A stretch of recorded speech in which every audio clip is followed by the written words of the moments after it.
Jair Bolsonaro também voltou a defender. Isso aqui, cara, pessoalmente, é algo com que eu discordo frontalmente. Pelo amor de Deus, voto impresso. Ele não citou nomes, mas ele atacou o presidente do Tribunal Superior Eleitoral, o ministro Luiz Roberto Barroso. Não podemos admitir um sistema eleitoral que não oferece qualquer segurança por ocasião das eleições. Dizer também que não é uma pessoa no Tribunal Superior Eleitoral que vai nos dizer que esse processo é seguro e confiável, porque não é.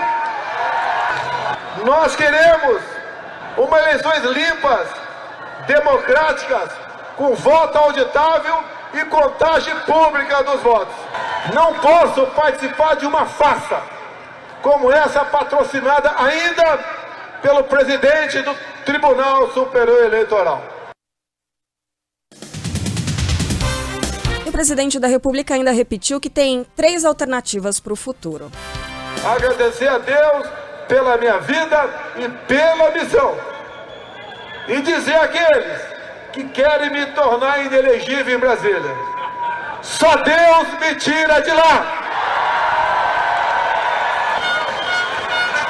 E aqueles que pensam que com uma caneta pode me tirar da presidência, digo uma coisa: para todos nós temos 3 alternativas, em especial para mim: preso, morto com vitória. Dizer aos canalhas que eu nunca serei preso.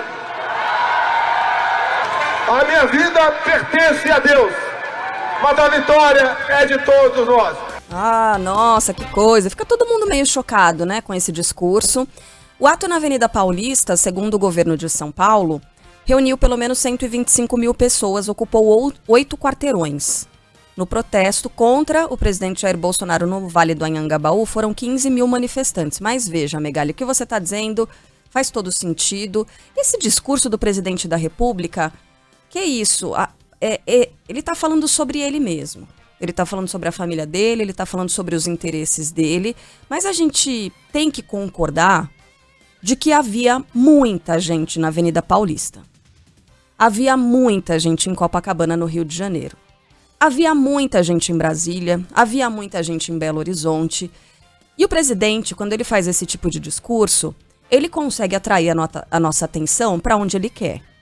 Ele consegue monopolizar todas as atenções, ele conseguiu aparecer em todos os canais de TV ontem, ele esteve em todas as mídias sociais, a minha timeline em todas as redes, para cima ou para baixo, era só Jair Bolsonaro. Então é isso que ele quer, ele atrai e ele consegue puxar a discussão para onde lhe convém. Ele sabe discutir nesses termos, ele sabe aumentar cada vez mais a temperatura dessas barbaridades que ele está dizendo.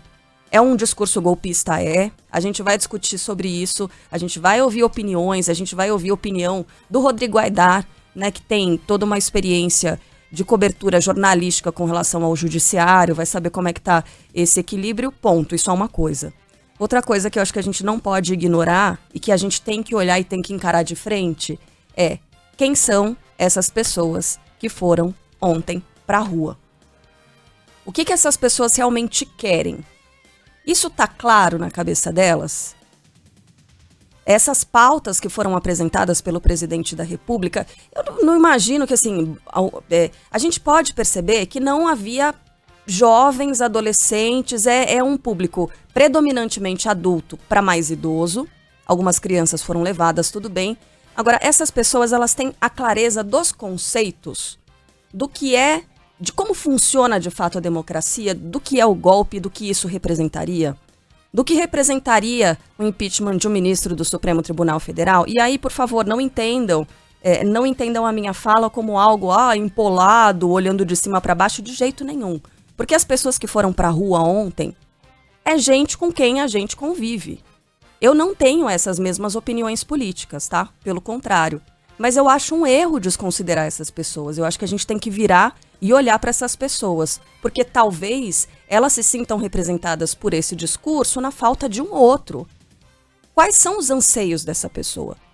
né, dessas pessoas. A gente, fazendo uma analogia aqui, a gente sabe que, por exemplo, em comunidades carentes, quando o Estado não supre as necessidades das pessoas, aí abre brecha, por exemplo, para milícia, para grupo criminoso, para religião, igreja mal intencionada, só de olho, né, nos votos dessas pessoas, só de olho ali na massa de manobra.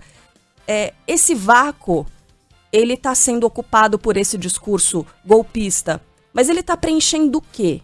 Quais são os anseios dessas pessoas? Do que elas precisam? E aí, por que eu estou levantando isso também? Porque o voto dessas pessoas, como disse muito bem o Bolsonaro ontem, aquilo ali é uma foto, né? É uma condição de momento. Se esse discurso, se esse vácuo for preenchido, vamos colocar por uma terceira via, esse voto ele pode mudar até o ano que vem. Então, o estrategista político que conseguir captar essa essência, captar o que é que está faltando para essa pessoa, qual é o anseio, qual é o medo dela, porque conversando com algumas pessoas, a impressão que dá é que há medo de que a liberdade seja restringida, sei lá, enfim, a liberdade seja cortada dessas pessoas, é medo de que haja golpe na votação. Agora, essas pessoas não percebem que, por exemplo, o voto impresso, ele beneficia o político. Ele não vai beneficiar essa pessoa necessariamente. Né? Falar sobre um processo no Supremo Tribunal Federal, é muito difícil que essa pessoa tenha um processo dela sendo julgado no STF. Isso beneficia o político que está em cima do palanque. Então, muitas vezes, essa pessoa ainda não se deu conta de que esse discurso não é o dela. Ela acabou adotando isso, mas ela não sabe que esse discurso não é o dela. Talvez ela não saiba ainda o que é que está faltando. Se ela está pagando caro, se ela não consegue comprar o que ela quer, ela não tem conforto na vida dela, ela não vê evolução. Então, por que é que esse discurso é tão atraente para essas pessoas? É gente, repito, com quem a gente convive. A gente não pode olhar de cima para baixo para essas pessoas. E digo da mesma forma, você que esteve ontem nas ruas, não se feche para essa discussão. Abra as portas, vamos conversar, porque o diálogo é muito importante. A gente não pode deixar essa ruptura viver, né, seguir para frente. E os nossos votos, eles valem a mesma coisa. O voto da pessoa que foi para a rua ontem, vestido no verde e amarelo, vale a mesma coisa que o meu voto, vale a mesma coisa que o voto do Megali, da Sheila. Então é isso, a gente está numa democracia, a gente tem que discutir, a gente não pode se fechar um para o outro, né? É importante perceber que tem muita gente que está pedindo alguma coisa. Vamos tentar descobrir o que é isso. A leitura de recados, né, Carla? É disso que você está falando, né? Essa foto carrega quais recados? Que outros recados para os quais a gente não está olhando? É claro que havia ali pessoas claramente apoiando atos antidemocráticos.